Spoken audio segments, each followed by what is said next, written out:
Welcome to The Link Online.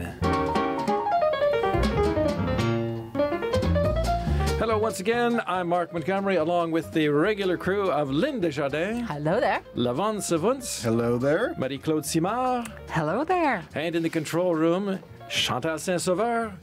And the ghostly face deep in the back, lit only by the screen of his computer, is Pierre Dutil, the man with all the keys to all the secret lockers in our building. Mysterious man. Interesting, too. It's good to have as a friend. All right, coming up on the program today, let's start with you, Lavon. Well, I'll speak with two Canadian soldiers on board the Canadian frigate HMCS Ville de Québec about their 6 months at sea. All right, Lynn? I'll tell you about announced changes to the National Police, the RCMP, that may or may not solve the problems plaguing it. And I'll have a look at the documentary film on the life and death of RCI's transmitter site. It's called Spectres of Shortwave, and it's something that touches us all, actually, quite a bit here at good old RCI. That's coming up on The Link Online. All right, let's talk to those ships at sea. Hello, all the ships at sea. A Canadian frigate is actually on its way across the Atlantic Ocean as we speak. I wonder if they're listening to us. Hello, ship at sea. Well, I hope, if we were on shortwave, they would probably be able to listen to us. I don't know if their computer communications that far at sea allowed them to listen to us live on Facebook. Maybe. Well, perhaps because, satellite and everything, they probably can. But yeah, I know for a fact that they used to listen to us on shortwave. I know that. Anyway, this is the HMCS Ville de Québec. What's the story here? Yeah, well, and we should probably tell our listeners what HMCS stands for, and it's the Her Majesty's Canadian ship, and it's one of 12 what's called Halifax-class Canadian frigates, and it's in the mid-Atlantic heading full steam home because they're trying to avoid a very nasty storm that's brewing in the North Atlantic. So they've actually brought forward, they were expecting to get to Halifax, their home port, on January 23rd, but when I spoke with the captain of the ship, Commander Scott Robinson, he said that they had to move it 2 days forward, so they're now expected to arrive in Halifax on the 21st, which is probably very good news for their families because they haven't seen them in over 189 days. That's how long they've been out at sea in the Mediterranean and in the North Atlantic in support of NATO operations there. And I asked Captain Robinson to kind of explain to me what they've been doing all this time. So in July of last year, on Operation Reassurance, which is Canada's contribution to NATO assurance measures in Europe, and we're the maritime element of that. So we have the ship, our embarked helicopter, a CH-148 Cyclone, call sign Avalanche. We also have a forward logistics site that travels along with us to the ports we visit. So we left Halifax in July and transited across the Atlantic towards the Mediterranean, and we conducted operations under the umbrella of Standing NATO Maritime Group 2, which predominantly operates in the Mediterranean, and we conducted maritime security awareness patrols in that region. And all along, of course, we visited numerous ports of call. And we also had the opportunity to proceed in the Norwegian Sea off of Norway and participated in Exercise Trident Juncture, which was NATO's largest exercise since the end of the Cold War. So we had numerous ships, about 50,000 service personnel from allied and partner nations. And on completion of that, we went back into the Mediterranean for a further patrol, and now we're on our way home. That was commander of HMCS Ville de Québec, Scott Robinson. On board this frigate, they also had one of Canada's newest acquisitions, a new helicopter called Cyclone CH 148 for those aviation buffs listening to us.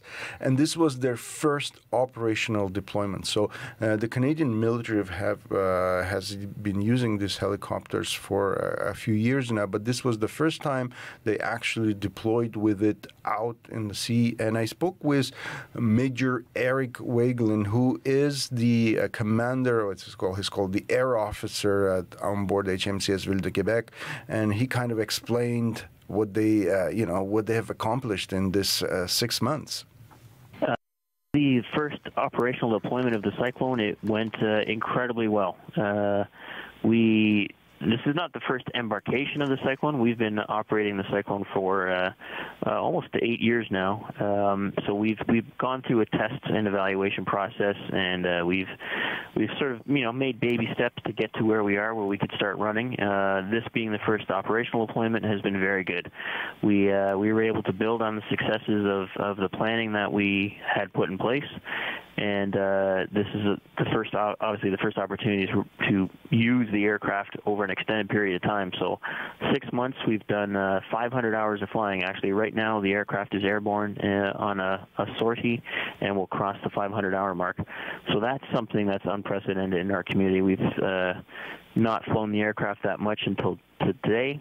And we're learning a lot from all that. It's giving us an idea of how well the aircraft performs over that long period of time, and we're very pleased with what we've seen and the successes that we've achieved out of it. And that was an conversation with Major Eric Wagelin, and he was speaking, of course, to me on board HMCS Ville de Québec from somewhere in the middle of the Atlantic Ocean as they were heading back home. And a very, very interesting thing. The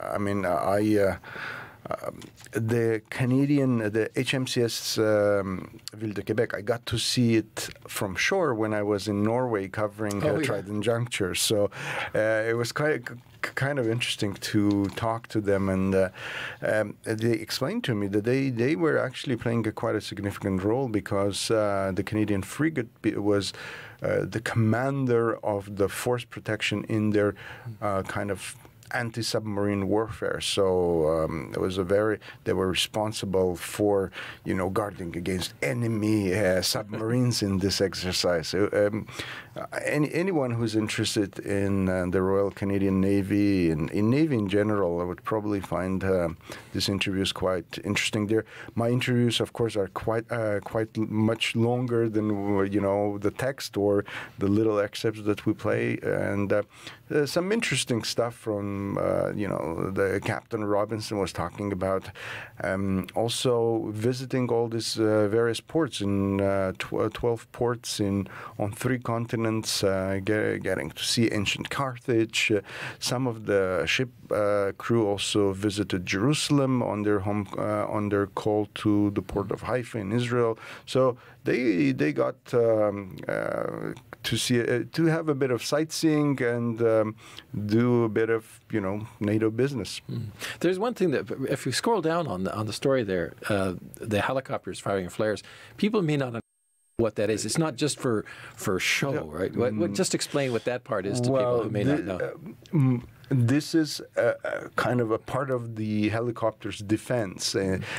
When a helicopter is being tracked by a hit-seeking missile fired by the enemy. One of the ways of fooling this missile is to fire these flares, and because that missile is heading for the helicopter's engines, which are very hot. And so when you fire these flares are even hotter than the engine, so they kind of fool this missile to follow the flares, and that saves the helicopter. So it's not just for fun. No, that's not it. That's a vital piece of defense. Yeah. All right, coming up, we're going to look at changes to Canada's National Police Force.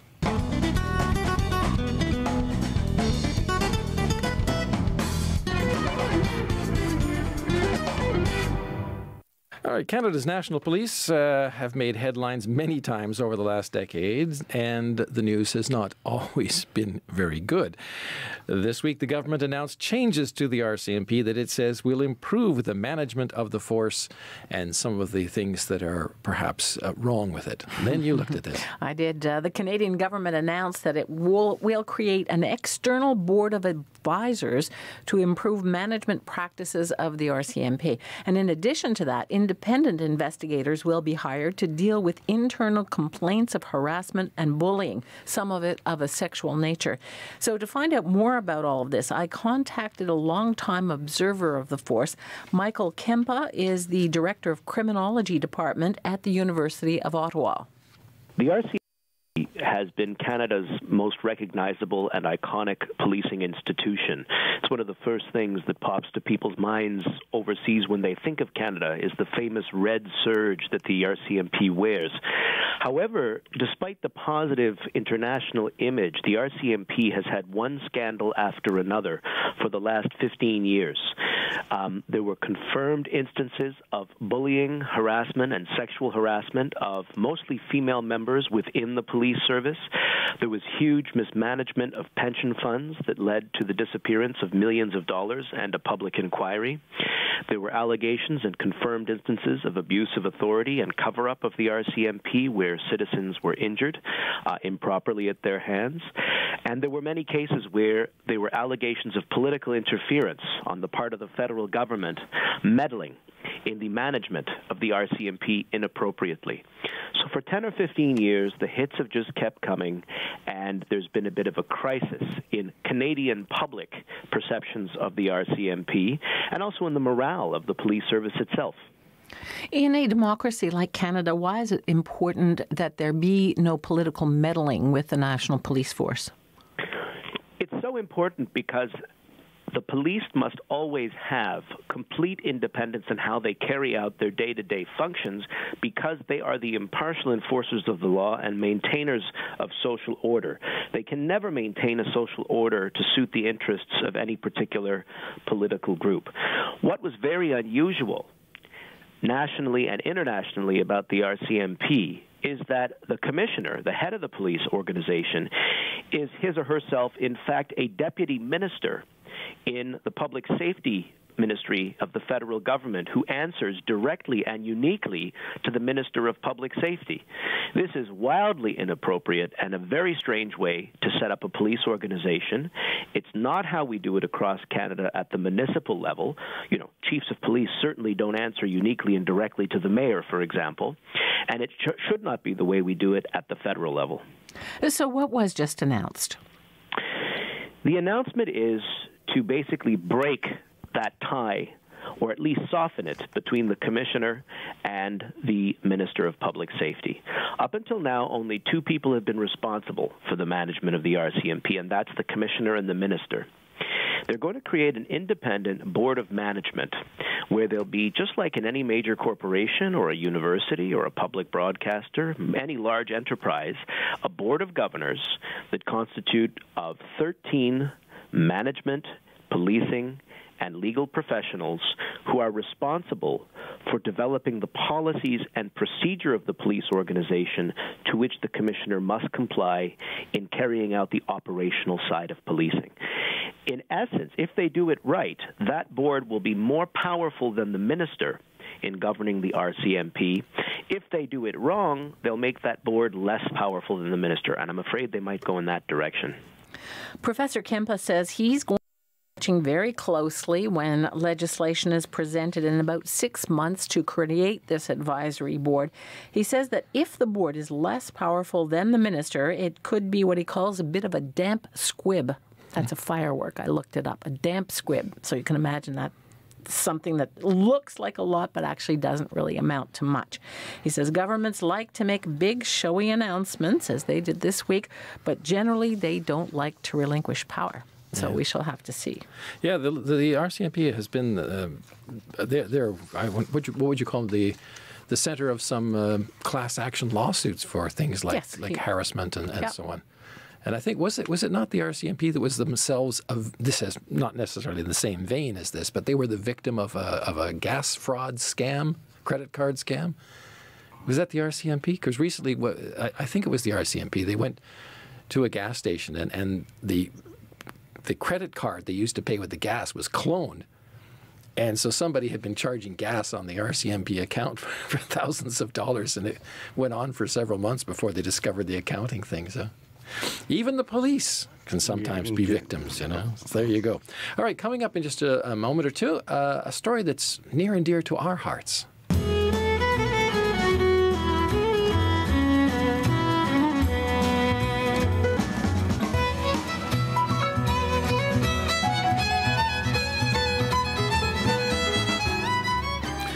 Well, this is, in fact, a story that we have covered in the past, but as I said, it's near and dear to our hearts, and it's the story of the RCI transmitter site and its demise as the victim of severe budget cuts, which ended the much-appreciated shortwave service.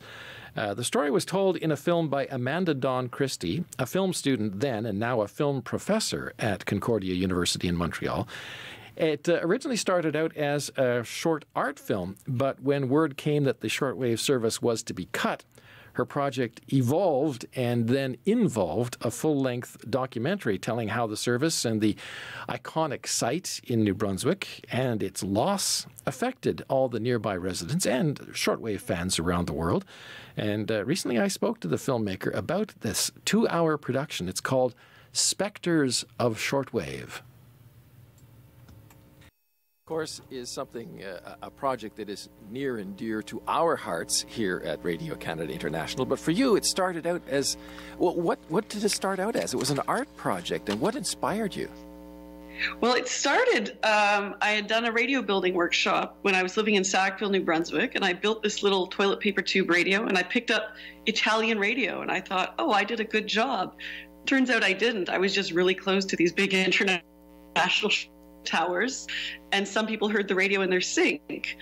I was jealous because I didn't hear the radio in my sink, so I started trying to build a radio receiver out of plumbing and a sink, and through that I wound up meeting various people in Sackville who shared stories of hearing, and this would be more back in the 50s and 60s, hearing the radio in their fridge, their toaster, and I thought, wow, this is interesting. My initial plan had been to really do something abstract with my sound recordings. But then when I found out the site was being decommissioned, I felt it was important to create a historical document that would honor the stories and go beyond just the radio and the sinks and the fridge, and talk to technicians who had worked there and listeners who had listened overseas, and to really get a much broader picture of the relationship with that site. Guess, would it be when the towers started coming down, was the shock of, that's it isn't coming back? And after the last tower fell, the demolition crew left. I was alone on the site, and I'd gone up on the roof and I filmed this kind of panning of the site at sunset, where everything was like laying in the field, they were almost like dead bodies. It was like a war field. And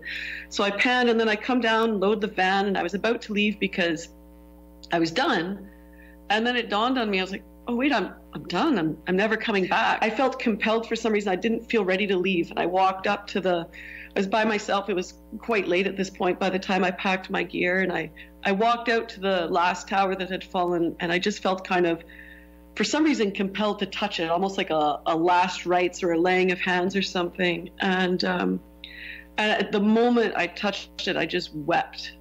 And it was very bizarre because this is an inanimate object. It's a piece of metal. It's not like a person dying, but I don't know if it was the fatigue from the end of a long project, or just all of a sudden it realized me the immensity of what just happened and what I witnessed. And I remember standing there for a little while, and then eventually it was like something dissipated, and there's a feeling like it's over. And that experience really stuck with me. So when I was editing the film and making future projects, I was continually asking myself, how can I be true to that feeling of bearing witness to something? And that's an excerpt of my conversation with Amanda Dawn Christie, who has created the 2-hour documentary film Spectres of Shortwave. And when she was talking there about the refrigerators and the sinks and so on, what would happen is, because these people lived so close to these extremely powerful transmitters, that sometimes metal objects would resonate to the signal so that, as they broadcast to one area or another, they might pick up the radio program. She said, for example, that every time they broadcast to Africa, there was a woman whose refrigerator or sink or something would start to broadcast the signal to Africa. So it was kind of funny. But Actually, you have micro. Oh, yeah. You have to. I saw the whole movie. Yeah. I got the password for the full version, and I have to say it's a beautiful movie. It's almost 2 hours. And she did the tour de force of making it a very rich human experience, even though on the screen we never see a human person. So it's so beautifully shot, with the sun and the reflection of the snow at those huge towers and the ice. And of course, all along, there's people talking, and they're all witnesses. Most of them are people that physically were near the site, people just in the area who live there, but the technicians and the people who actually got to touch or be on the site. But there were also testimonies of people who were, around the world and listened to RCI, Radio-Canada International, and really loved it. And they said, why. And there were also a lot of little anecdotes that were funny about animals being attracted to the towers. Actually, the whole movie kind of peaks toward, the end, like maybe 20 minutes at the end, with the last broadcast of the link. Mm-hmm. And that was very poignant, actually. Yeah. And You filmed that? Yes, I filmed that. And I still have it on my phone.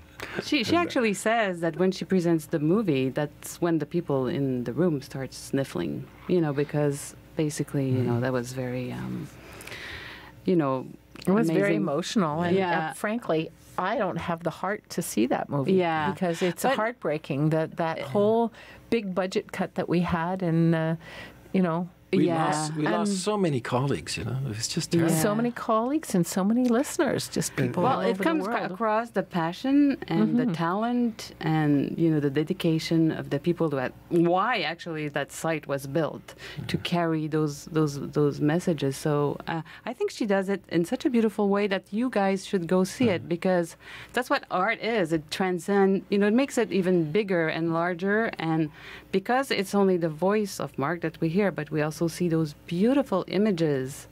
And it's nice, I think, to share that pain with everybody, and that the public knows not only your pain, but also the pain of the technicians. There was a guy who was crying because he said, "Oh my God, this is the last time I'm climbing up that tower, and I love to watch the scenery from up here, and I'll never have that privilege." And there seemed to have been a lot of camaraderie also. So she did, I think, a beautiful job at the same, it's an homage to radio, the power of radio, because all we hear are voices like radio. But she has an amazing eye to show those images that give kind of a soul to the site and the towers. And the last person that we hear talking in the movie is actually you.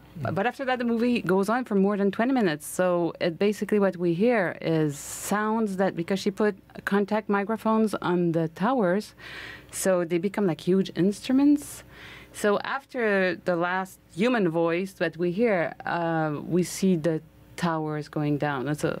And I can show you, an extract. It's all filmed in 35 millimeters film. So this is... Okay, let's see it. Yeah. Let me see if I can do it. Oh, so this is the sound of the towers. Microphones. The towers. Yeah. Well, that's not exactly right after when you talk, but now I just wanted you to see the towers falling.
I mean, it's a very slow paced and actually the actual atmosphere of the whole movie, that's very dramatic because it's the end and they're falling. But I can show you just a bit of the beginning, which is, I don't know, anywhere in the beginning where it's, well, that's when... Being around it.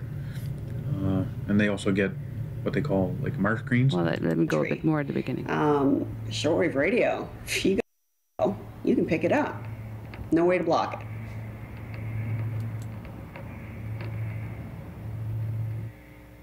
I was up in the North Pole for 6 months, but being up north, you always seem to be able to pick up somebody's transmission in shortwave. So you was able to listen to different broadcasts in different countries and stuff like that. Depends who was telling the news and who was involved. If it was an outside country and they were just reporting the news that something happened, they would tell it as it is. They just say, this is what happened, this is what we saw, this is what witnesses' accounts were, and so forth. If a country was involved and they had to broadcast the news, they would... a little bit. Right away, actually. So I was there till I was, ready to be off work, and healthy delivery, no problems, nothing wrong with my boy. He's 21 now. And then also, I have a daughter, and the same thing, I was pregnant while I was working there, and I was there up until I was probably about 8 months pregnant with her. We used to have pretty good staff. Yeah, so she was referring to the fact that, the I don't know how you would call that, but the waves, or it was so powerful. Some people were, there's all those stories that maybe it caused cancer and it caused problems because, but there's all those sorts of myths, and she goes through. There was also a myth about the army being involved, and that's what the population thought. So it's well, interesting. It was sort of a propaganda station in the Cold War, in a way. Well, that's why it was set up, wasn't it? No, originally it was set up to broadcast to Canadian soldiers.